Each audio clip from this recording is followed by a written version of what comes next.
조금 전 최고위원 경선 결과가 나왔습니다. 더불어민주당의 최고위원 1위는 김민석 후보, 그리고 이재명 당대표도 당연히 당대표가 됐습니다. 이재명 당대표 최종 득표율이 85.4%입니다. 90%를 넘어서지는 못했군요. 자, 85.4%를 기록하면서 당대표가 됐고요. 자, 너무나 놀라운 소식입니다. 김민석, 전현희, 한준호, 김병주, 그리고 이현주. 자, 정봉주 후보의 이름은 없습니다. 최고위원회 다시 한번 말씀드립니다. 김민석, 전현희, 한준호, 김병주, 이현주 후보가 5명의 최고위원으로 이제 당선이 됐고, 정봉주 후보는 떨어졌습니다. 국민 여론조사에서 김병주 후보가 14, 그리고 김민석 후보가 19, 그리고 전현희 후보가 무려 또 17% 득표했다고 합니다. 정봉주 후보는 9.98%. 좀 많이 낮았습니다. 야, 이렇게까지 결과가 뒤바뀌나요? 자, 최종적으로 김병주 후보 18%, 18.03%, 그리고 지금 제가 말씀을 드리겠습니다. 최종적으로 김병주 후보 13.03%, 그리고 정봉주 후보 11.7%, 6등. 11.7% 6등. 그리고 김민석 후보 18.23%로 1등. 그리고 2위가 전현희 후보입니다. 전현희 후보가 그전까지 불과 지난주까지만 하더라도 6등 하던 사람이 어제 서울에서 깜짝 2등하고 난 다음에 그 기세를 몰아서 전체 최고위원 선거에서 2등했습니다. 15.88%. 그리고 3등은 한준호 후보 14.14%. 5위가 바로 이현주 후보 12.3%. 그리고 정봉주 후보는 무려 6등으로 최고위원에 선출되지 못했습니다. 11.7%. 11.7%로 6등. 그리고 민영배 후보가 9%로 7등, 강선우 후보 5.62%로 8등. 들어갈 줄 알았는데 그래도 적어도 떨어졌습니다. 정봉주 후보 떨어졌죠. 이것이 처음에 이재명 대표에 대해서 다음에 대통령이 되면 안 된다 이야기를 했고, 네. 그다음에 민주당 최고위원 안에 본인이 들어가면 두고 봐라 이런 식으로 이야기했지 않습니까?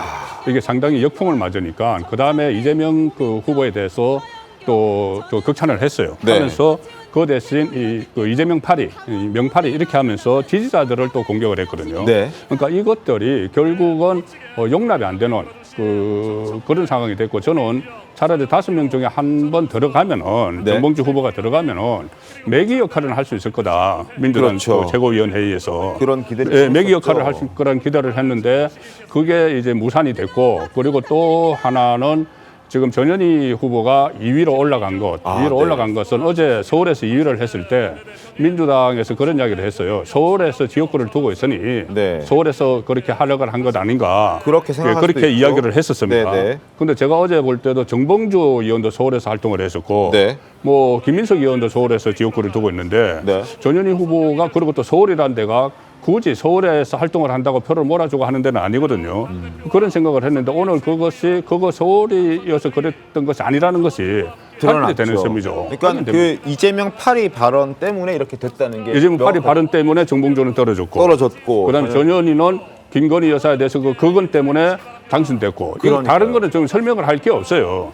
설명을 할 게 없어. 이렇게 되면은 이재명 일극체제가 지금 이재명 대표가 새로 이제 오늘 됐죠. 네. 근데 90% 안 됐습니다. 조금 전에 85.4%니까. 맞습니다. 그렇더라도 일극체제인데, 이 일극체제가 곧 이재명 대표, 이제 신임 대표죠. 신임 대표의 1심 재판이 10월 달에 나옵니다. 네. 10월 달에 나오면 이게 과연 당을 이렇게 본인이 아마 그런 위기 상황에 대비를 해서 완전히 진명 지도부를 만든 것 아닌가 싶은데, 그렇다면 또 역작용이 있을 수 있습니다. 조금 전에 문재인 대통령이 영상 축하 메시지에서 어떤 상당히 편협한 그 부분, 이런 부분 배척한다는 것을 한 것은 제가 볼 때는 이재명 대표 체제에 대한 어떤 그 경고예요. 그리고 또 특히 김경수, 친문의 김경수 경남도지사가 복권이 된 상태잖아요. 맞습니다. 이런 여러 가지 상황을 종합을 하면은 이재명 대표는 오늘 본인이 일국 체제를 완성을 하기는 했지만 그 사법이기 때문에 지금부터 정치적으로도 상당한 그 위기를 겪을 것으로 그렇게 예상이 됩니다. 알겠습니다. 아, 놀랍습니다. 정봉주 후보 그래도 최고위원 5위 안에는 들어가지 않을까? 그리고 뭐 이미 벌어놓은 표도 있기 때문에 그런데 이렇게 무섭습니다. 그냥 바로 떨어뜨립니다. 6등. 야, 충격적인데. 정봉주 후보랑 좀 친분이 있으신 정은혜 의원님 어떻습니까? 아까 분위기 아까 좀 좋다고 말씀해 주셨던 것 같은데요. 그러니까 뭐 이제 사석에서 네, 뭐 나쁘지 않았던 것 같다 이렇게. 오늘 그 연설 같은 분위기에서는 굉장히 저는 그 당원분들께서 매너를 좀 많이 지켜주셨다는 생각이 듭니다. 그래서 뭐 고성이나 이런 것도 그렇게 심하지는 않았었고요. 그런데 지금 투표 결과를 보면 이제 대의원 투표에서 좀 많이 얻지를 못했고, 네. 그리고 제가 앞서 말씀드린 대로 그 온라인 권리당원분들이 ARS를 하지 못하셨던 분들 아마 그분들이 좀 지지를 하지 않으셨다라고 좀 보여집니다. 그런 측면에서 봤을 때 당선이 어려웠고 가장 중요한 것은 정봉주 의원의 어떤 진위가 어떠하던지 간에 네. 지난주 이번 주 월요일이죠. 월요일에 했던 기자회견에서의 썼던 그 단어들, 그 워딩들 그런 것들에 있어서 당원분들의 거부감이 좀 많이 컸던 것 같습니다. 그래서 그런 측면은 앞으로도 우리 당이 나아갈 길에서는 당원 내부를 분열시키는 단어들, 의도가 어떠하던 간에 본심이 어떠하던 간에 그런 것들이 왜곡되고 오해가 될 소지가 분명히 있기 때문에 정치인으로서는 그런 부분들에 대해서 조금 주의를 해야겠다라는 생각이 들고요. 그 전현희 의원 관련해서 한 말씀 드리면 물론 뭐 과거 이제 법사위에서 했었던 발언들도 네. 영향이 있겠지만 네. 사실 전현희 의원의 과거를 보면은 비례대표로 시작해서 좀 우리 당의 험지라고 할 수 있는 강남구 을에서 당선이 된 적이 있습니다. 그래서 네. 떨어졌음에도 불구하고 낙선이 됐음에도 불구하고 강남을 계속 지켰다는 것, 늘 쉬운 곳만 찾아다녔던 것이 아니라 당의 어려운 곳에서 헌신하고 그리고 전현희 의원 같은 경우는 굉장히 성격이 원래는 이렇게 막 투사, 전사 이런 이미지는 아니었습니다.